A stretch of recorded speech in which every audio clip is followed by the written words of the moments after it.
излезе и да свири. И да свири на Господа. И да свири и да казва: славословете Господа, защото е благ и защото милостта му трае до века, пред едно огромно множество, което е дошло да ни погуби. Това е щуро, това е лудо, но това е доверие в Бога.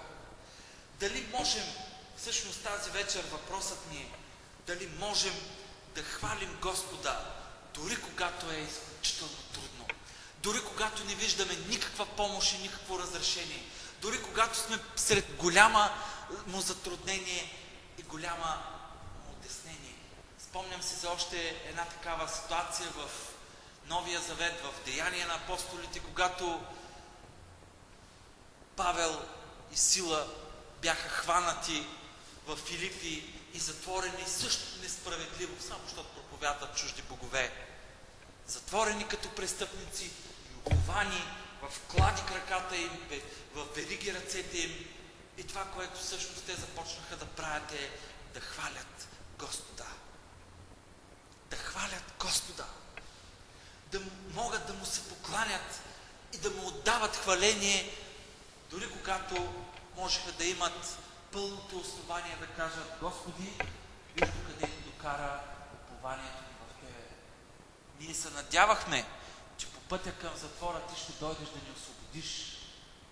Обаче не се случи.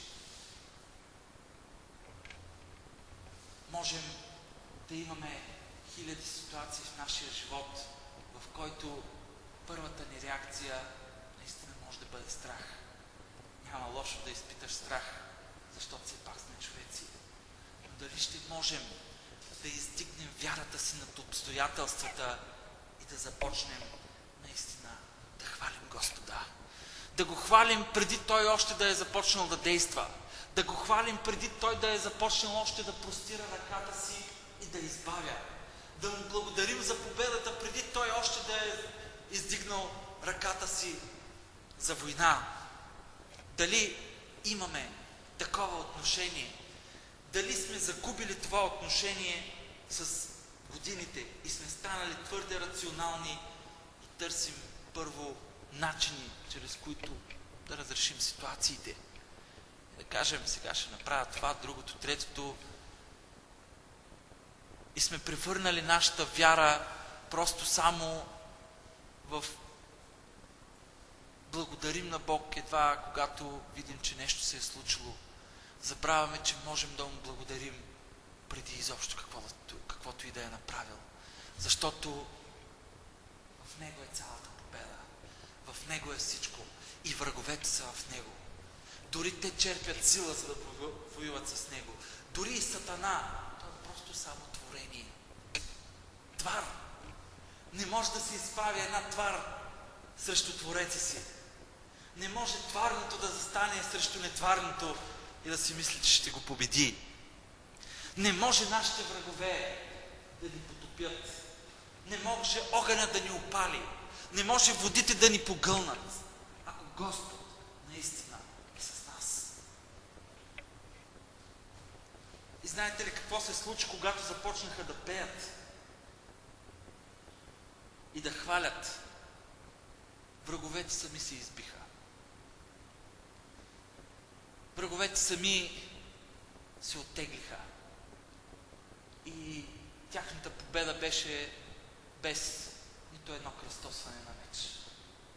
Бог може. Бог има силата. Бог знае как. Бог има победата в себе си.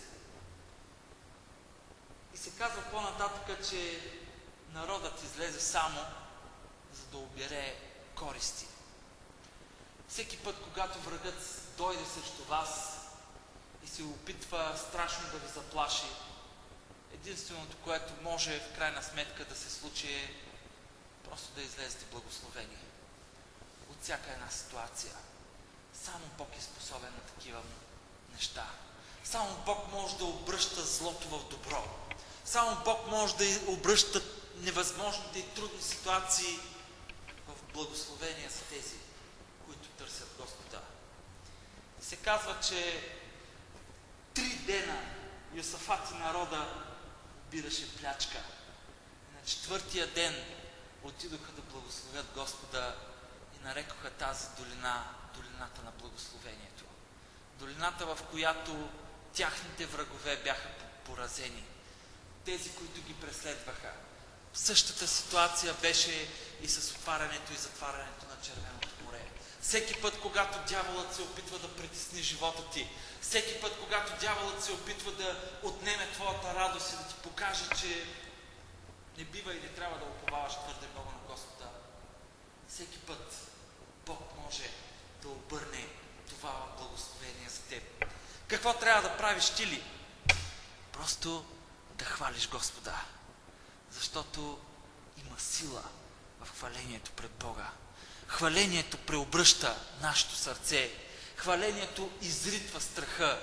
Хвалението събаря съмнението и неверието. Хвалението издига стените на Божието царство.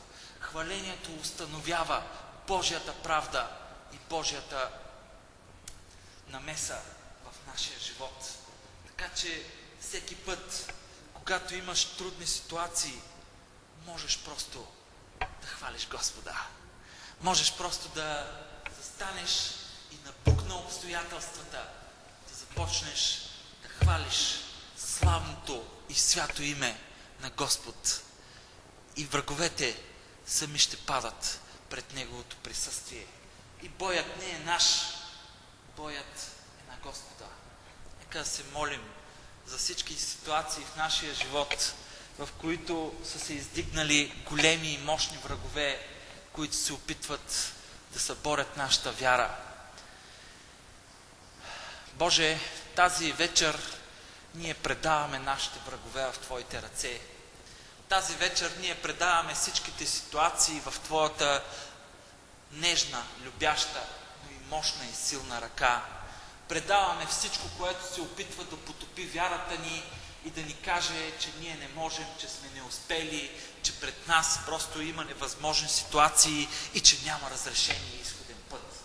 Боже, ние тази вечер наистина Ти благодарим, че изходен път има и Той е в Исус Христос, защото Той е пътят. Има живот и надежда в Него, защото Той е живота. Има изход от всяка една ситуация и Ти никога няма да позволиш да страдаме повече, отколкото Ти си допуснал и колкото знаеш, че можем да издържим. И във всяко това нещо ние Ти благодарим, че всичко ще служи за добро на тези, които обичат Бога. И тази вечер ние наистина Те благославяме и наистина славим Твоето велико и прославно име и Ти благодарим, че Ти си Бог над всяка победа. Ти ще сразиш всеки един враг. Ти ще победиш всичко, което се е надигнало зло срещу нас и ще установиш Божието царство и Божието управление в нашия живот. Затова Ти отдаваме хвала.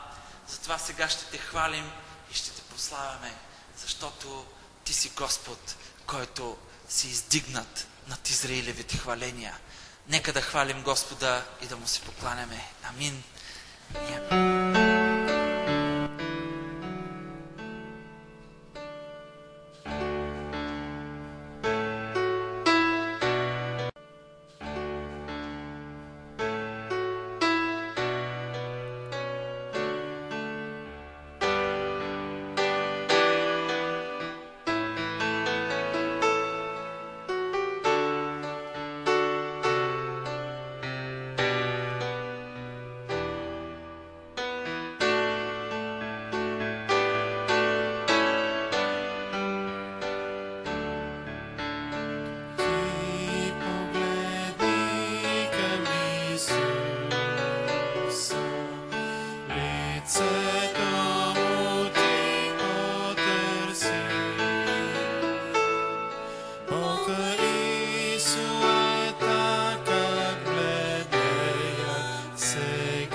Исуета, как бледеят се